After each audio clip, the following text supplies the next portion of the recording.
Hello friends, नमस्कार मित्रों, स्वागत है आपका के ऑनलाइन एजुकेशन के इस प्लेटफॉर्म पर। दोस्तों, जैसा कि अपने इस प्लेटफॉर्म पर हम घर बैठे निःशुल्क रूप से तैयारी का एक माध्यम प्रोवाइड कराने का प्रयास कर रहे हैं, तो अपनी उसी श्रृंखला को आज हम आगे बढ़ा रहे हैं और आज हम बात करने जा रहे हैं अंग्रेजों के भारत में विस्तार की कहानी की। और इसमें आज हम देखेंगे एंग्लो मराठा वॉर को और अंग्रेजों के जो मराठा से संघर्ष हुए, किस तरह से अंग्रेजों ने मराठों पर अपना नियंत्रण स्थापित किया, उसको हम बहुत ही विस्तार में देखेंगे। और साथ ही साथ आप इसके रनिंग नोट्स भी बना सकते हैं और पीडीएफ का लिंक भी डिस्क्रिप्शन में रहेगा, जहां से आप इसे डाउनलोड भी कर सकते हैं। तो आपकी चॉइस है, आप क्या करना चाहते हैं। चाहे तो आप सिर्फ वीडियो देख सकते हैं, चाहे तो आप रनिंग नोट्स भी बना सकते हैं। तो आइए शुरू करते हैं अपना टॉपिक आज का। और इसमें हमारा पैटर्न होगा कि सबसे पहले हम देखेंगे कि किस कारणों से, किन परिस्थितियों में ये युद्ध हुए और किस प्रकार से अंग्रेजों ने मराठों पर अपना प्रभुत्व स्थापित किया, उनको पराजित किया। और इससे जुड़े सभी तथ्य, जो भी फैक्ट्स हैं, उनको हम डिटेल में देखने का प्रयास करेंगे। और दोस्तों, आपसे निवेदन है, आपसे अनुरोध है कि आप चैनल को सब्सक्राइब जरूर करिए, लाइक भी करिए और वीडियो को लास्ट तक देखिए और शेयर करिए, जिससे हम जो प्रयास कर रहे हैं उसमें हमें सफलता मिल सके और हमारा भी मनोबल, कॉन्फिडेंस बढ़ सके। तो दोस्तों, फिर से आपका स्वागत है के ऑनलाइन एजुकेशन के इस प्लेटफॉर्म पर। दोस्तों, हम अपने टॉपिक की शुरुआत करते हैं। जैसा कि हम जानते ही हैं कि अगर हम आंग्ल मराठा संघर्ष की बात करते हैं तो कुल 3 संघर्ष हुए थे और इसकी शुरुआत होती है 1775 से। हम इन्हीं संघर्षों को बहुत ही डिटेल में देखेंगे एक एक करके। उसका राइटअप भी हमारे पास अवेलेबल है और हैंड रिटन भी। और सबसे पहले हम प्रथम आंग्ल मराठा संघर्ष की बात करते हैं। दोस्तों, हम जानते ही हैं कि थर्ड पानीपत युद्ध के बाद में पेशवा की मृत्यु हो जाती है और उसके बाद में मराठों की शक्ति धीरे धीरे कमज़ोर होने लगी थी। और इस बीच अंग्रेज यहाँ पर एक भेड़िए की तरह से आए हुए थे और उनकी नीयत बहुत ही ऐसी थी कि वो हर जगह अपना नियंत्रण स्थापित करने का प्रयास कर रहे थे, जहाँ भी उनको लाभ दिखता। और मराठा राज्य भी इन्हीं में से एक था। मराठा राज्य एक बंदरगाह था और उनके नियंत्रण में बम्बई, गुजरात, कोंकण जैसे क्षेत्र थे। और ये सिर्फ नौसैनिक दृष्टि से ही नहीं, बल्कि व्यापार दृष्टि से भी अंग्रेजों के लिए बहुत ही महत्वपूर्ण थे। साथ ही साथ मराठों के पास में ऐसे क्षेत्र भी थे जैसे ग्वालियर, इंदौर और मालवा, जो कि बहुत ही उपजाऊ भूमि के लिए प्रसिद्ध थे। तो कृषि के लिए भी अंग्रेजों के लिए क्षेत्र बहुत ही इंपॉर्टेंट थे, जो मराठों के नियंत्रण में थे। और इन सभी चीज़ों को देखते हुए अंग्रेजों का मराठों से संघर्ष तो अनिवार्य हो गया था और इसको होना ही होना था। अंग्रेज इसी तलाश में रहते थे कि कब उन्हें मौका मिले और वो मराठों पर अपना नियंत्रण स्थापित कर सकें। और उन्हें ज़्यादा प्रयास भी नहीं करना पड़ा, क्योंकि जब पेशवा की मृत्यु हो गई तो आंतरिक कलह स्थापित हो गया मराठों के बीच में। और इस बीच माधवराव पेशवा बना, परंतु कुछ ही समय बाद उसकी मृत्यु हो गई। और चूँकि उसकी कोई संतान नहीं थी, उसके बाद में उसका भाई नारायण राव पेशवा बना। पर समस्या यहीं पर उत्पन्न होती है, क्योंकि माधवराव को जो चाचा राघोवा था, रघुनाथ राव, वो भी पेशवा बनना चाहता था। और यहीं से उत्तराधिकार का युद्ध शुरू हो गया। और आप तो जानते हैं, जहाँ जहाँ उत्तराधिकार का युद्ध शुरू होता, वहाँ वहाँ अंग्रेज लेके पहुँच जाते अपना कटोरा और शुरू हो जाते। और ऐसा ही यहाँ पे भी हुआ। उन्होंने कर्नाटक के युद्ध में, बंगाल के समय में सब कुछ उन्होंने देखा था कि उत्तराधिकार का युद्ध ही एक ऐसा माध्यम है जिसके द्वारा वो बहुत आसानी से अपना विस्तार कर सकते हैं। और अंग्रेजों को ऐसे ही मौके की तलाश थी, जो अब पूरी हो रही थी। इस समय क्या हुआ कि नारायण राव की हत्या कर दी गई और ये सिचुएशन बनी कि राघोवा पेशवा बन जाएगा। परंतु ऐसा हो नहीं सका, क्योंकि जो नाना फडणवीस थे, जो काफ़ी वयोवृद्ध थे या सीनियर कह लीजिए, उन्होंने मराठा सरदारों की सहायता से नारायण राव के पुत्र को पेशवा घोषित कर दिया और खुद उसके संरक्षक के रूप में कार्य करने लगे। इस बीच क्या होता है कि रघुनाथ जो था वो अंग्रेजों की शरण में चला गया और अंग्रेज तो इसी मौके की तलाश में ही थे। अंग्रेजों से उसने सूरत की संधि की। और यहाँ पर पॉइंट जो आता है वो ये आता है कि सूरत की संधि किसके बीच में हुई, तो सूरत की संधि रघुनाथ राव और अंग्रेजों के बीच हुई। और इस संधि के द्वारा ये तय हुआ कि रघुनाथ राव की पेशवा बनने में सहायता करेंगे अंग्रेज, और जिसके बदले में अंग्रेजों को बम्बई के समीप का सालसेट व अन्य क्षेत्र देगा राघोवा, और साथ ही साथ बेसिन का क्षेत्र भी देगा। और साथ ही अंग्रेजों को 1.5 लाख रुपए मासिक सहायता भी करेगा वो, और उसके बदले में अंग्रेज 2500 सैनिक की सहायता से उसको करते रहेंगे। ये बातें तय हुई सूरत की संधि में, और अंग्रेज इसके बदले में उसको पेशवा बनाने वाले थे। शुरू होता है अंग्रेजों और मराठों के बीच का प्रथम युद्ध, जो था आरस का युद्ध। ये युद्ध 18 मई 1875 को शुरू होता है और अंग्रेजों और मराठों के बीच का ये पहला युद्ध था जिसमें पहले तो मराठे पराजित हुए और अंग्रेजों ने सालसेट पर अपना अधिकार कर लिया। परंतु हम पहले भी देख चुके हैं कि रेगुलेटिंग एक्ट के माध्यम से एक निर्णय लेने का जो अधिकार था, चाहे वो बम्बई प्रेसिडेंसी हो, चाहे वो मद्रास प्रेसिडेंसी हो, उनके संबंध में निर्णय लेने का अधिकार बंगाल प्रेसिडेंसी की जो 5 लोगों की परिषद थी उसको, इन्हें बहुमत से निर्णय लेना होता था। वॉरेन हेस्टिंग्स इसका अध्यक्ष था। ये सारी चीज़ें हम देख ही चुके हैं। तो वॉरेन हेस्टिंग्स तो इस युद्ध के समर्थन में था, परंतु शेष नहीं। और इसका कारण भी हमने देखा था कि जो शेष सदस्य थे उसके हमेशा विरोध में रहते थे। वॉरेन हेस्टिंग्स जो भी कहता था उसके सदस्य उसके विरोध में ही रहा करते थे, शेष अन्य सदस्य। तो यहाँ पर ऐसा निर्णय नहीं हो पाया कि युद्ध को कंटिन्यू किया जाए और धीरे धीरे ये युद्ध समाप्त होने लगा।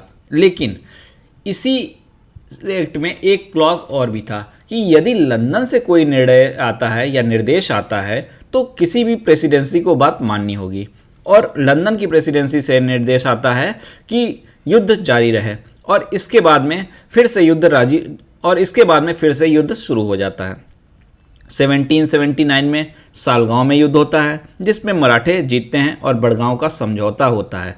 ये मराठों के लिए एक बड़ी जीत थी और इस संधि में अंग्रेजों को एक अपमानजनक संधि करनी पड़ती है और इसके द्वारा ऐसे निर्णय होते हैं कि अंग्रेज़ों ने जो भी क्षेत्र जीते हैं वो उन्हें वापस करने होंगे और कुछ अंग्रेज़ अधिकारियों को बंदी बनाने का भी या उनके मराठों के पास में रहने की भी बात होती है। तो ये बहुत ही अपमानजनक संधि थी अंग्रेज़ों के लिए। अंग्रेज़ तो 200 साल भाई यहाँ पर राज किए हुए हैं, ऐसी संधि को कैसे वो स्वीकार कर सकते थे? ऐसी संधि को वो कैसे स्वीकार कर सकते थे? उन्होंने अपनी शक्ति पुनः एकत्रित की और फिर से युद्ध किया और फाइनली वो जीते भी। और फाइनली सालबाई की संधि के साथ में 1782 में ये युद्ध समाप्त होता है। मतलब 1782 में सालबाई की संधि से ये युद्ध समाप्त हो जाता है। ये पॉइंट हमको याद रखना है, अक्सर पूछा जाता है। ये उसका राइट अप वही जैसा हमने अभी देखा सूरत की संधि के विषय में। राघोवा ने अंग्रेजों को बम्बई के समीप स्थित क्षेत्र देने का वादा किया। अंग्रेज राघोवा को पेशवा बनने में सहायता करेंगे। सारी बातें यहाँ पर वैसे भी लिखी हुई हैं जो हमने अभी हैंड रिटन भी देखा। ये सभी चीज़ें हैं, आप इसका प्रिंट आउट भी ले सकते हैं। ठीक, इसके बाद में हम देखते हैं कि जो फाइनली संधि तो होती है उसमें कुछ बातों को अंग्रेजों ने स्वीकार कर लिया। जैसे रघुनाथ राव की जगह अंग्रेजों ने मराठों का पेशवा स्वीकार किया और यह कहीं ना कहीं मराठों के पक्ष में भी था। माधवराव द्वितीय पेशवा बना और इसके बाद में अगले 20 वर्षों तक अंग्रेजों और मराठों के बीच में एक तरह से शांति की स्थिति बनी रही। तो क्वेश्चन ये उठता है कि आखिर अंग्रेजों ने ऐसी संधि क्यों की जिसमें उन्हें झुकना पड़ा था एक तरह से और मराठों की बात एक तरह से माननी पड़ी थी? तो उसका कारण ये है कि आप इसका ड्यूरेशन देखिए, 1775 से 1782। आपको आंग्ल मैसूर युद्ध याद होगा, वो भी इसी समय लड़ा गया था। उसके बाद में आप देखेंगे मराठों से ये युद्ध चल रहा है। जब आप वर्ल्ड हिस्ट्री में चले जाते हैं तो वहाँ पे अमेरिकन क्रांति चल रही थी, फ्रांसीसियों से अलग संघर्ष चल रहा था अंग्रेजों का। तो इस तरह से हर क्षेत्र में, हर जगह पे विश्व में जहाँ जहाँ अंग्रेज थे वहाँ इस समय युद्ध की स्थिति थी। अंग्रेजों की स्थिति इससे कमज़ोर हो रही थी, धन की भी हानि हो रही थी।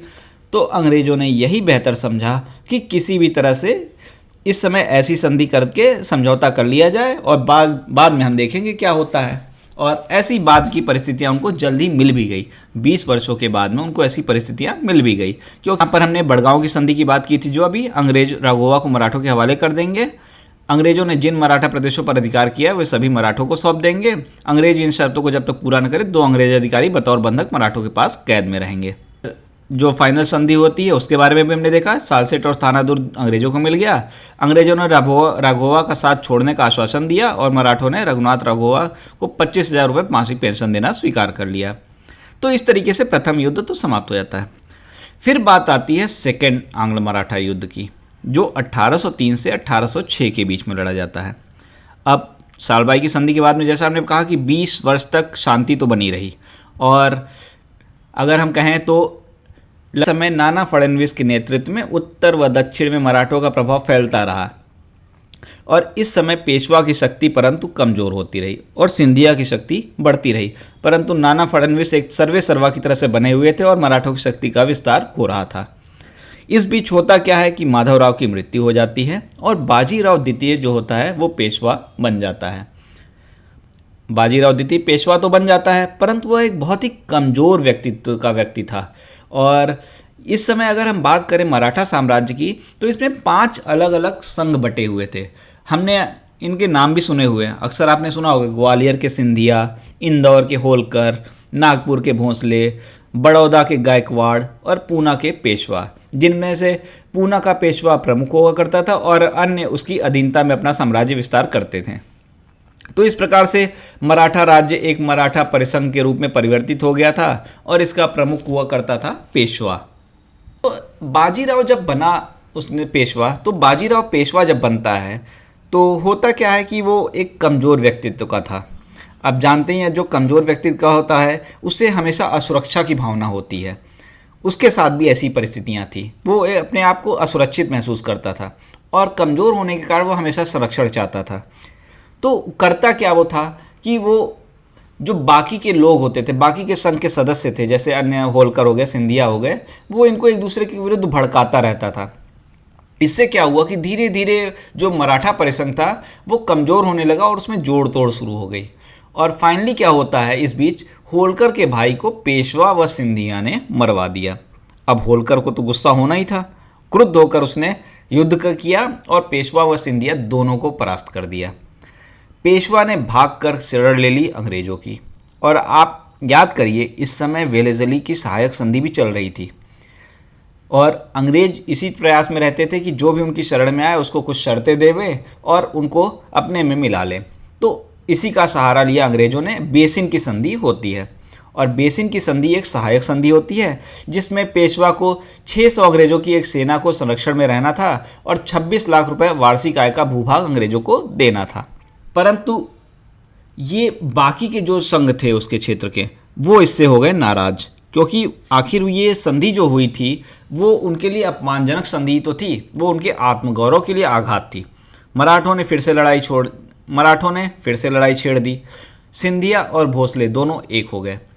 वेलेज़ली इस समय था, उसने सेनाएं भेजी और अलग अलग सेनाओं को भेजने के द्वारा उसने एक एक करके सभी को परास्त कर दिया। और मराठों में जो भोसले थे उनसे देवगढ़ की संधि होती है, भोसले से देवगढ़ की संधि होती है, सिंधिया से सुरजी अर्जन गांव की संधि होती है, होलकर से राजपुर घाट की संधि होती है। 1806 में ये संधि होती है और इस प्रकार से वेलेज़ली ने एक तरीके से मराठों को पूरी तरह से परास्त कर दिया और इस तरह से द्वितीय जो युद्ध होता है मराठों से वो समाप्त हो जाता है। और यहीं पे बात नोट जो करने वाली है वो है, जो बड़ौदा के गायकवाड़ थे वो मराठों की राजनीति से अपने आप को अलग रखते थे और वो एक तरह से अंग्रेज़ों के सहायक बनकर ही रहते थे। तो कई बार ये क्वेश्चन पूछ लिया जाता है कि गायकवाड़ कहाँ पर थे, तो गायकवाड़ न्यूट्रल एक तरह से थे, या कह लीजिए कि अंग्रेज़ों की सहायता से थे, उन्होंने इसमें भाग नहीं लिया था। इसके बाद तृतीय संघर्ष होता है। मराठों ने धीरे धीरे अपनी शक्ति को फिर से बढ़ाना चालू किया और जो पेशवा था वो भी अंग्रेज़ों की जो अधीनता थी उससे बाहर निकलना चाहता था और मराठों ने अपना प्रसार राजपूतों व जाटों तक भी फैला रखा था। तो इस समय 1813 में लॉर्ड हेस्टिंग्स गवर्नर जनरल बनकर भारत आता है। पेशवा चूँकि बाहर निकलना चाहता था इसलिए प्रयास करता रहता था किसी भी तरीके से इनसे बाहर निकल लिया जाए और भोसले, होलकर, सिंधिया, इन लोगों से वो गुप्त वार्ता कर रहा था। इस बात का पता अंग्रेज़ों को चल जाता है और कुछ मराठे जो थे वो, जैसे आपने एक सलमान खान की मूवी देखी होगी, वीर करके शायद आई थी, इसमें पिंडारियों की बात कहानी थी। मूवी तो बहुत ही घटिया थी बट पिंडारी सही में थे। कुछ मराठे डाकू के रूप में होते थे जिन्हें पिंडारी कहा जाता था। ये लूटपाट करते थे और ये वस्तुतः मराठे ही थे। तो अंग्रेज़ों ने एक पुनः संधि करने का प्रस्ताव रखा और इस तरीके का प्रस्ताव रखा कि ये कहा गया इनडायरेक्टली कि पेशवा का पद ही समाप्त कर दिया जाएगा। एक पूना की संधि रखी जाती और ये कहा जाता है कि पेशवा का पद एक तरह से समाप्त कर दिया जाएगा, जिस पर पेशवा ने विद्रोह कर दिया और फाइनली फरवरी 1818 में कोरेगांव व अस्टी के युद्ध में पेशवा पराजित होता है। और इसके बाद में क्या होता है, अंग्रेज़ों ने पूरा नियंत्रण स्थापित कर लिया मराठों पर। लेकिन अंग्रेज थे तो चालाक, अंग्रेज चालाक तो बहुत थे। उन्हें हमेशा ये डर रहता था कि उसके विरोध में खड़े हो जाएं। तो अंग्रेज़ों ने एक और तिकड़म का सहारा लिया। वो जानते थे कि भारतीय इमोशनल बहुत होते हैं, तो उन्होंने क्या किया कि चूंकि शिवाजी की मराठों के लिए एक बहुत ही पूजनीय छवि थी, ठीक है भी, तो उन्होंने क्या किया कि शिवाजी के एक वंशज प्रताप सिंह को एक छोटा सा राज्य सतारा का दे दिया गया, जिससे एक मनोवैज्ञानिक रूप से और इमोशनल रूप में मराठों को संतुष्ट कर दिया जाए, और इस प्रकार से अंग्रेज़ों ने मराठों पर अपना नियंत्रण स्थापित कर लिया जाए। उम्मीद कर रहे हैं कि आपको सभी चीज़ें पसंद आई होंगी और बहुत ही सीमित समय में आपको आंग्ल मराठा संघर्ष के विषय में पूरी बातें पता चल गई होंगी। तो दोस्तों, चैनल को लाइक, सब्सक्राइब और शेयर करना ना भूलिएगा। और अपने नेक्स्ट पार्ट में हम बात करेंगे 1857 के स्वतंत्रता संघर्ष की या विद्रोह की। कई इतिहासकारों का अलग अलग मत है, हम इन बातों को विस्तार में चर्चा करेंगे, किसका क्या मत है, क्यों इसको संघर्ष कहा जाता है, क्यों इसको विद्रोह कहा जाता है। इन सभी चीज़ों को हम अपने नेक्स्ट पार्ट में बहुत ही डिटेल से देखेंगे। तो आज के लिए हम इतना ही रहने देते हैं। Thank you.